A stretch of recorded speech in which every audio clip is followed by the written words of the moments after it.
வணக்கம் நண்பர்களே.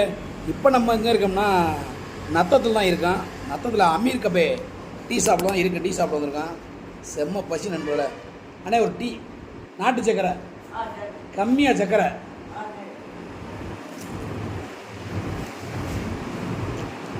முட்டை பப்ஸ் வாங்கியிருக்கோம்.